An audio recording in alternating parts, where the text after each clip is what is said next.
여러분도 뉴스를 통해서 들었겠지만 레바논 베이루트에서 거대한 폭발이 일어나서 100여 명이 죽고 4천 명이 부상을 당했으며 수많은 건축물들이 파괴되는 그런 참사가 일어났다고 합니다. 원인은 아직 규명되지 않았지만 참 안타까운 비극입니다. 그런가 하면 중국에서는 기상이변으로 인해서 폭우와 홍수가 일어나서 많은 사람들이 죽고, 그리고 남한 인구만 한 약 5천만이 넘는 이재민이 고통을 당하고 있습니다. 세계 도처에서 테러와 반목과 갈등이 끊임없이 일어나고 있는 그런 시대에 우리는 살고 있습니다. 인간 역사상 천재지변, 전쟁, 테러, 기근, 범죄, 사건, 사고, 그리고 COVID-19과 같은 이런 전지구적인 질병 등등 죽고 죽임을 당하는 그런 비극이 끊임없이 일어나고 있는 것이 현실입니다. 때로는 이런 세상에서 우리가 살아있다는 것 자체가 기적이라는 생각이 들기도 합니다. 그러므로 우리는 우리의 인생에 대해서 심각하게 생각하지 않을 수가 없습니다.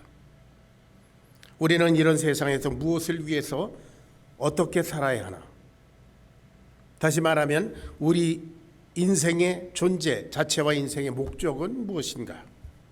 우리 자녀들에게 우리들은 어떤 삶을 물려주어야 하는가 하는 그런 내용들입니다. 우리의 선배인 사도 바울의 삶을 통해서 해답을 찾아보기를 바랍니다. 결론적으로 사도 바울은 하나님 나라를 향하여 믿음의 경주를 달려간 사람이며 주님께서 주신 비전을 이루어드리기 위해서 생명을 바친 사람입니다. 지금에 비해서 2000년 전 모든 것이 불편하고 그리고 열악한 그런 시대에 자기 전력 투구를 해서 하나님의 자기를 향한 비전을 이루어드린 사람입니다. 오늘 본문에 보면 그가 에베소에서 복음을 전할 때 놀라운 역사들이 일어났습니다. 그가 행한 그를 통해서 하나님께서 행하신 그런 기적들을 보고 유대인들과 헬라인들이 회개하고 예수님을 믿었다고 합니다. 그리고 마술을 하던 많은 사람들이 그 마술책을 모아다가 불살랐습니다. 회개했다는 증거지요. 그런데 그게 은 5만이나 되었다고 하니 오늘날로 말하면 몇십만 불에 해당하는 그런 큰 돈입니다. 그러므로 19장 그 말씀을 보면 19장 20절 말씀을 보면 이와 같이 주의 말씀이 힘이 있어 흥왕하여 세력을 얻으니라 그랬습니다. 영어 성경에 보니까 In this way the word of the Lord spread widely, 널리 퍼졌고 그리고 grew in power, 능력이 있었다. 이렇게 그런 현상이 일어났다고 합니다. 사도 바울의 사역이 엄청난 부흥을 가져왔고 그리고 그의 명성 또한 더 높았을 것이 분명합니다. 소위 그는 성공적인 그런 부흥 사역, 목회 사역을 이루었던 것입니다. 그는 거기에서 교회당을 크게 짓고 더욱 많은 신자들을 모아서 메가처치를 이룰 수도 있었을 것입니다. 헌금을 많이 모아서 가난한 사람들을 구제하고 세계 선교에 사용해서 대규모로 더 많은 큰 일을 할 수도 있었을 것입니다. 이때 사도 바울은 내가 로마도 보아야 하리라 하는 매우 비현실적인 듯한 그런 비전을 선포합니다. 아마 사도 바울은 주님께서 사도행전 1장 8절에서 말씀하신 땅끝까지 이르러 내 증인이 되리라 하는 그런 말씀을 생각하고 그 주님의 비전에 따라서 이제 로마를 향해서 전진할 것을 결단한 것 같습니다. 오늘날 많은 사람들이 비전에 대해서 얘기합니다. 그런데 세상 사람들이 말하는 비전은 각자의 희망과 소원에 기초한 꿈이나 야망과 이상을 실천에 옮길 목표를 뜻합니다. 예를 들자면 국가적으로 선진국이 되자, 개인적으로 뭐 대통령, 정치가가 되자, 슈바이처 같은 의사가 되자, 부자가 되자, 무엇을 하든 세계 인류가 되자 등등, 그러한 개인적인 꿈과 이상을 말하죠. 그러나 우리들은 그리스도인으로서 이 비전의 성경적인 의미를 생각해 봐야겠습니다. 성경적인 비전은 하나님께서 보여주시는 하나님의 뜻이라고 생각합니다. 비록 현재적으로는 보이지 않을지라도 믿음의 눈으로만 보이는 것, 그것이 곧 성경적인 비전입니다. 우리 성경에는 이상이라고도 표현되어 있는 그런 비전은 하나님께서 당신의 종들에게 보여주시거나 말씀으로 들려주시는 것입니다. 예를 들자면 하나님께서 노아에게 주신 방주의 비전, 믿음의 조상 아브라함에게 주신 하늘의 별의 비전, 그리고 야곱에게 주신 베델의 비전 등등 이런 것들을 들을 수 있습니다. 일찍이 하나님께서 노아에게 말씀으로 홍수 심판과 방주의 비전을 보여주셨습니다. 이제 홍수로 이 세상을 내가 멸하겠으니까 너는 방주를 만들어서 구원받아라. 노아는 필생의 사역으로 방주를 만듭니다. 그것이 노아의 신앙생활입니다. 노아의 사명이기도 합니다. 만일 그때 사람들이 노아에게 와서 당신은 무슨 재미로 세상을 삽니까? 라고 물었다면 그의 대답이 무엇이겠습니까? 나는 방주 만드는 재미로 삽니다. 이것이 가장 중요하고 즐거운 일이기 때문입니다. 그렇게 대답했겠죠. 방주 만들기, 그것은 노아에게 주신 하나님의 비전이고 또한 노아에게는 사명이었습니다. 하나님께서 창세기 12장 1절부터 3절에서 아브라함에게 이같이 말씀하셨습니다.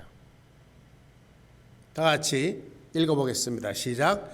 여호와께서 아브라함에게 이르시되 너는 너의 고향과 친척과 아버지의 집을 떠나 내가 내게 보여줄 땅으로 가라. 내가 너로 큰 민족을 이루고 내게 복을 주어 내 이름을 창대케 하리니 너는 복의 근원이 될지라. 아브라함은 이 하나님께서 보여주시는 그 말씀을 비전을 따라서 모든 것을 버리고 떠났습니다. 그로부터 그의 삶의 목적은 땅의 모든 족속에게 복의 근원이 되는 것이었습니다. 자기가 그런 자격과 능력이 있는지 없는지 그거는 상관을 하지 않고 하나님께서 그에게 주신 비전이기 때문에 그는 그 비전에 순종했던 것입니다. 그러던 중에 그는 창세기 15장에 보면 조카 롯을 구출하기 위해서 전쟁을 벌인 끝에 두려움에 떨고 있었던 그런 때가 있었습니다.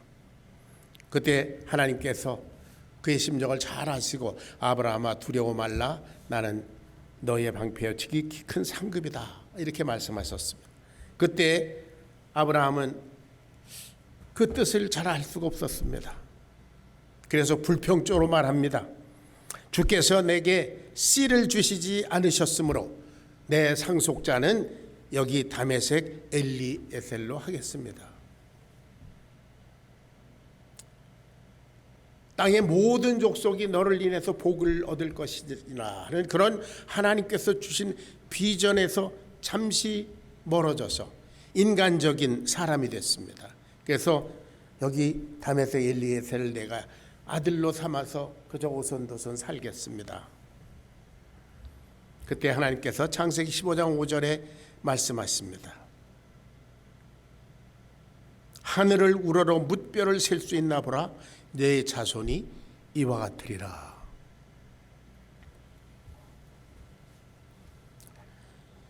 이 말씀과 하늘의 뭇별이 꼭 성경이 말하는 비전입니다. 아브라함의 상상의 범위를 초월해서 하나님께서 일방적으로 주신 비전입니다. 아브라함은 지금 당장은 아들 하나도 없지만 앞으로 하늘의 별과 같은 수많은 자손을 주실 것이라는 비전을 가지게 됐습니다. 그리고 아브라함이 여호와를 믿으니 여호와께서 이를 그의 의로 여기셨다고 합니다. 아브라함은 그때로부터 하늘의 별을 보며 하나님의 약속과 하나님께서 주신 비전을 생각했을 것입니다. 나는 땅의 모든 족속에게, 수많은 내 자손들에게 구원을, 복음을 나눠주는 그런 복의 근원이 된다.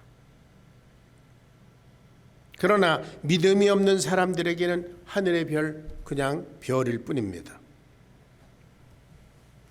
그때 사람들이 아브라함에게 당신은 무엇을 위해서 삽니까? 라고 물었다면 그의 대답이 무엇이겠습니까? 나는 땅의 모든 족속에게 복의 근원이 되는 것입니다. 또는 하나님과 동행하는 그런 삶, 그 재미로 나는 삽니다. 그렇게 대답했겠죠. 그 외에도 하나님은 이삭, 야곱, 요셉, 모세, 사무엘, 다윗, 구약의 모든 선진들에게 비전으로 당신의 뜻을 알려주셨으며 그들은 모두 믿음으로 하나님께 주신 비전을 따라서 살았습니다.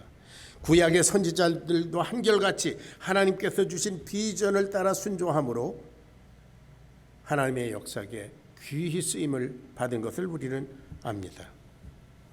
성경적인 비전이란 다시 말해서 하나님의 뜻입니다. 그런데 구약 성경의 이 모든 비전들은 결국 하나님의 아들 예수님의 탄생과 그 사역에 초점이 맞추어져 있습니다. 그러므로 예수님은 구약의 비전의 완성인 것입니다. 이 구약 성경이 긴 역사는 결국 그리스도 예수, 하나님의 아들의 십자가의 사역, 그것을 위한 그런 예비 단계고 결국 예수님은 우리들에게 눈으로, 말씀으로, 그리고 성경으로 나타난 완벽한 비전입니다. 예수님 자신이 제자들에게 또한 이렇게 비전을 주셨습니다. 내가 십자가에서 죽고 사흘 만에 다시 살아나야 하리라. 너희가 성령을 받으리라. 너희가 내 증인이 되리라. 그러한 하나님의 절대적인 뜻을 가르쳐 주셨습니다. 그리고 신약 성경이 기록되기 전 주님께서는 성령으로 당신의 종들에게 비전을 주셨습니다. 사도행전 10장 13절을 보면 베드로에게 성령으로 말씀하십니다. 베드로야 일어나 잡아먹으라 하는 환상을, 그 비전을 보여주심으로써 이방인 선교의 문을 열어주셨습니다.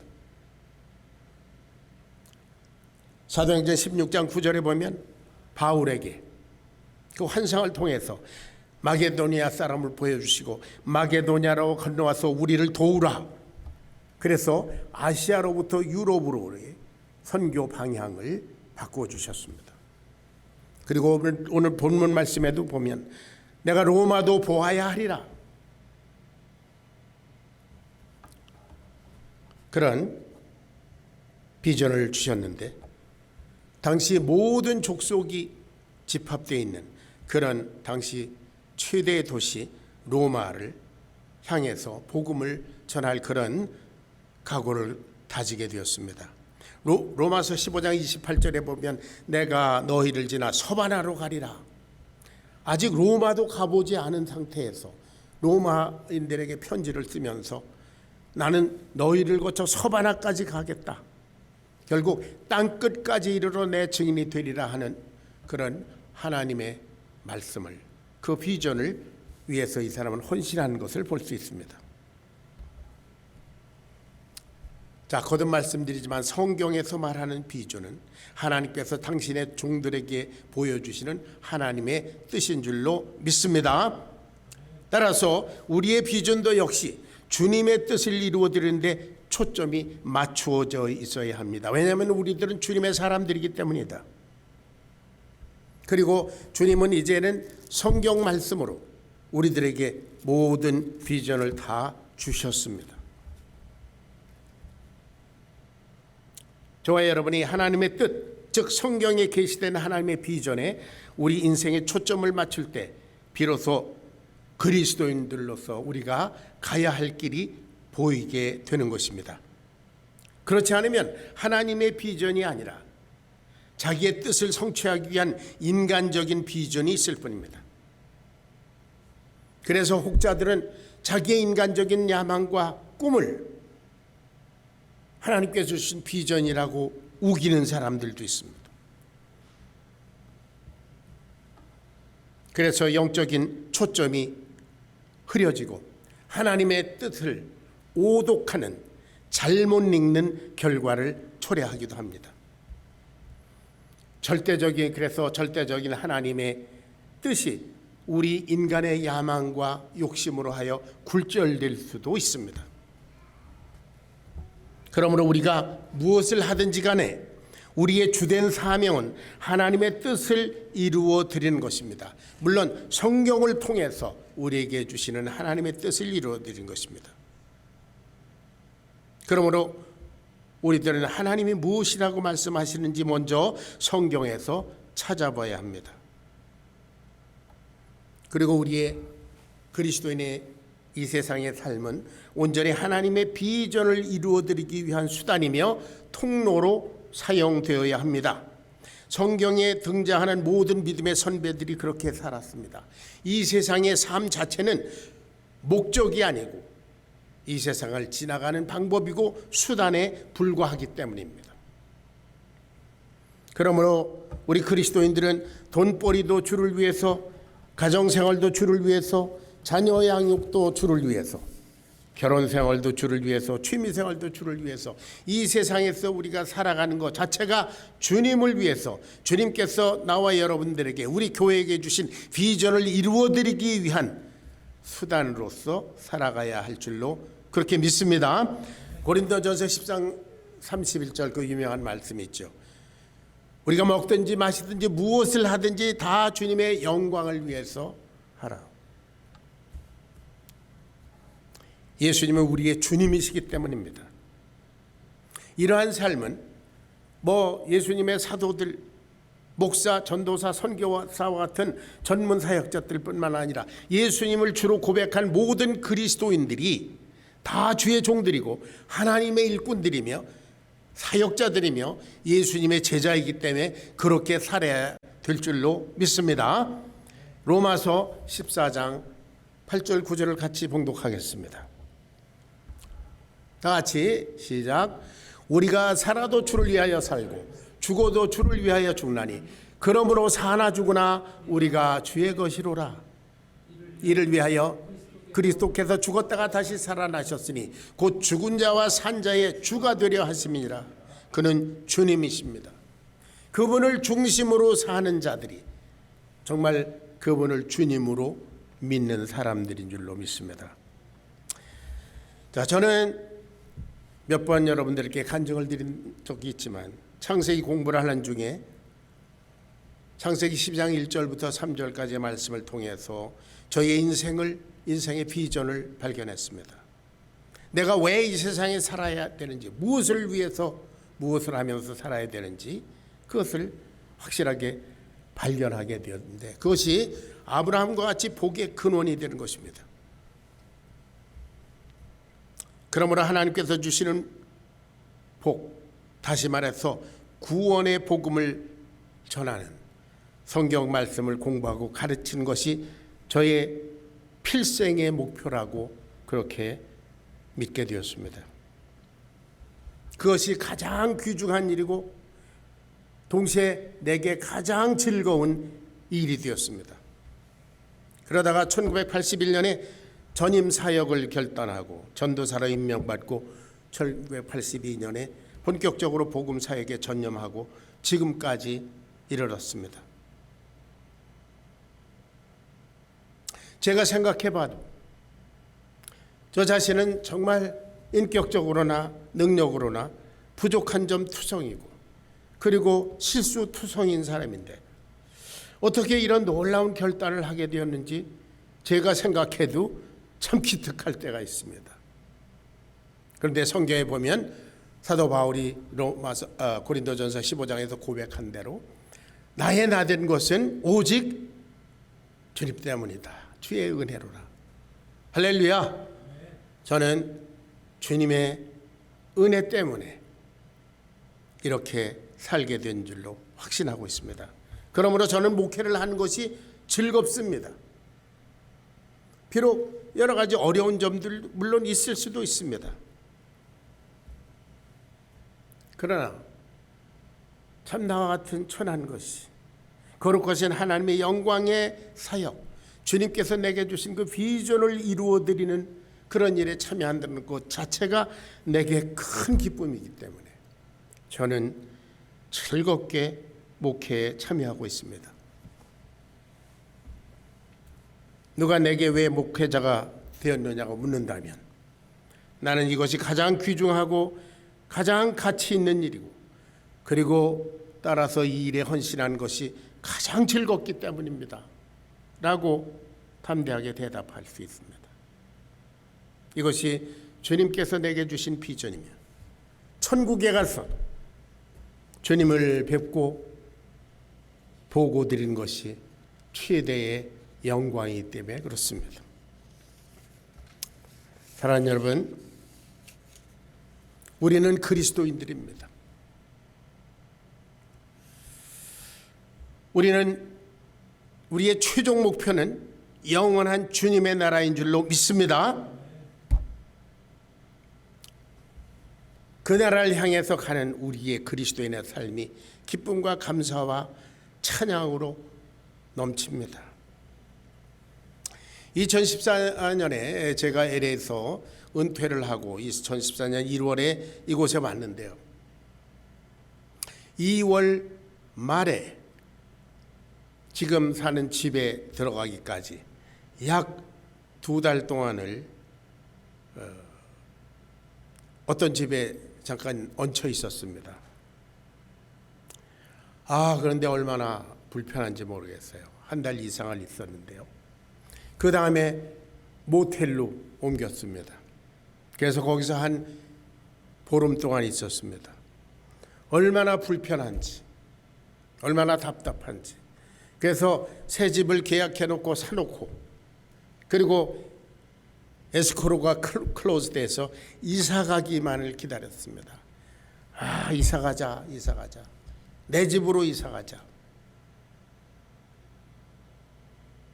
우리는 지금 아브라함과 이삭과 야곱이 약속하신 땅에 우거하면서 가나안 땅에 살면서도 텐트에 거한 것처럼 임시적으로 유랑 생활을 하고 있습니다. 이 세상에 우리의 삶이 그렇습니다. 우리의 영원한 집 주님의 나라 가기까지 우리는 여기서 더부살이를 하고 있는 것입니다. 그래서 우리의 소망은 하루속히 내 영원한 집 아버지의 집으로 이사가자. 할렐루야. 그것이 우리의 최종적인 비전입니다.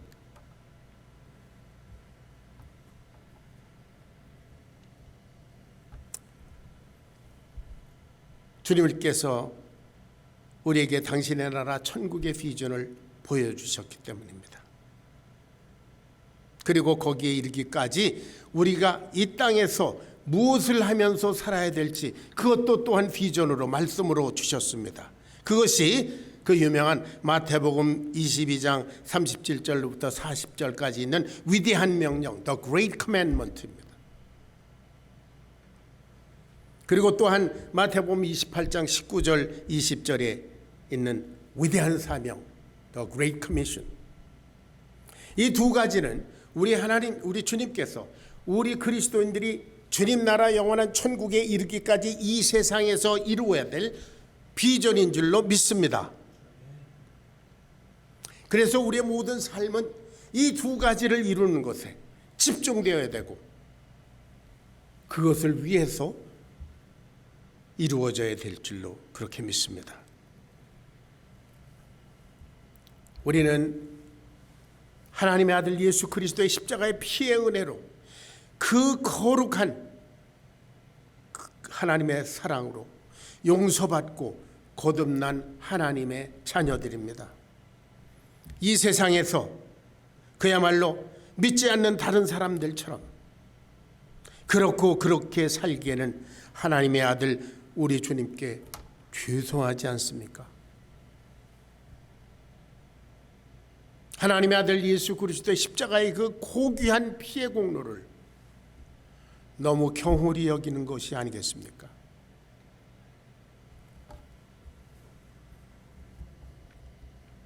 여러분, 믿음의 조상 아브라함에게서 볼 수 있듯이 우리의 신앙의 출발 자체가 나의 비전에서 하나님의 비전으로 옮겨가는 것입니다. 창세기 12장 1절을 다시 한번 읽겠습니다. 다 같이 시작. 여호와께서 아브라함에게 이르시되 너는 너의 본토 친척 아비집을 떠나 내가 네게 지시할 땅으로 가라. 너는 너의 본토 친척 고향 아비집이라고 하는 자기의 비전에서 떠나서 내가 네게 지시할 땅, 나와 동행하는 그런 거룩한 삶, 가나안 땅으로 가라. 나의 비전에서 하나님의 비전으로, 나의 꿈에서 하나님의 거룩한 꿈으로 옮겨가는 것이 우리 그리스도인의 신앙입니다. 그러므로 신앙의 성숙이라고 하는 것은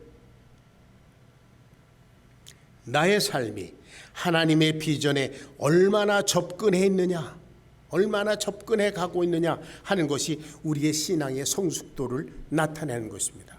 아브라함도 처음에는 참 고생 많이 했습니다. 자기의 비전과 하나님의 비전 사이에서 막 왔다 갔다 하며 어려움이 많았습니다. 그러나 결국 나중에 창세기 22장에 가보면 자기 사랑하는 독자 이삭을 그 생명을 그대로 바쳐드릴 만큼 하나님의 비전과 하나님의 뜻에 그렇게 합치되는 그런 성숙한 믿음의 사람으로 나타나는 것을 봅니다. 이제 우리는 개인적으로나 교회적으로 우리의 비전을 새롭게 점검해 봐야 되겠습니다. 특별히 우리 두 교회가 합병하면서 우리는 함께 공유할 그런 비전, 우리가 함께 추구할 그러한 하나님의 꿈을 발견해야 되겠습니다. 그리스도인으로서 우리는 무엇을 위해서 사는가? 예수님의 교회로서 우리 교회는 왜 존재해야 되는가? 아까 서두에서 말씀드린 대로 에베소에서 사도 바울의 사역이 놀랍게 일어나고 있었는데 온 유대인들과 헬라인들이 다 이를 보고 놀라고 자복하고 그리고 회개하고 주님께 나오고 그리고 마술을 하던 많은 사람들이 회개하고 그 회개의 증거로 마술책을 다 불살렸는데 그게 은 5만이나 되었다. 그래서 주의 말씀이 힘이 있어 흥왕하고 세력을 얻으니라. 놀라운 부흥의 역사가 일어났는데 거기서 크게 교회를 짓고 그리고 교육관을 짓고 유명해지고 헌금을 많이 모아서 큰 일을 하겠다 하는 그런 뜻이 아니고 정말 차가운 자세로 내가 로마도 보아야 하리라. 여기서 끝날 일이 아니다. 이것은 바울의 명성을 위한 사역이 아니라 그리스도 예수의 꿈을 이루어드려야 하기 때문이다. 그런 거 아니겠습니까? 로마도 보아야 하리라. 주님께서 주시는 비전의 그 인생을 건 바울을 성령님께서 동행하시며 그가 가는 곳마다 승리를 주시고 영광 받으셨습니다. 우리는 그것을 이 성경을 통해서 확인했습니다. 우리 교회가 위대한 사명과 위대한 명령에 실질적으로 도전하는 교회, 주님을 기쁘게 하시게 하는 교회를 이루기를 주의 이름으로 축원합니다. 저와 여러분이 그 주인공이고 우리 교회가 그런 교회고 그리고 우리 이 두 교회가 합병하면서 그리고 이 시너지 효과를 통해서 오직 주님의 비전을 이루어드리기에 총력을 다하기를 주의 이름으로 축원합니다. 기도하겠습니다. 아버지 하나님, 세상 사람들이 자기의 꿈과 비전을 이야기할 때 우리들은 그리스도 예수를 통해서 우리들에게 주신 바 위대한 사명과 위대한 명령에 우리의 인생과 또한 교회의 사역을 집중함으로써 주님의 그 비전을 이루어드리기를 원합니다. 성령님께서 우리와 동행하셔서 우리 무익한 종들로 하여금 이 일을 잘 감당해서 주님께 크게 영광이 되고 우리를 이 세상에 보내신 주님의 뜻을 온전히 이루어드릴 수 있도록 축복하여 주시옵소서. 감사드립니다. 주님을 찬양합니다. 예수님의 거룩하신 이름 받들어 간절히 기도하옵나이다. 아멘.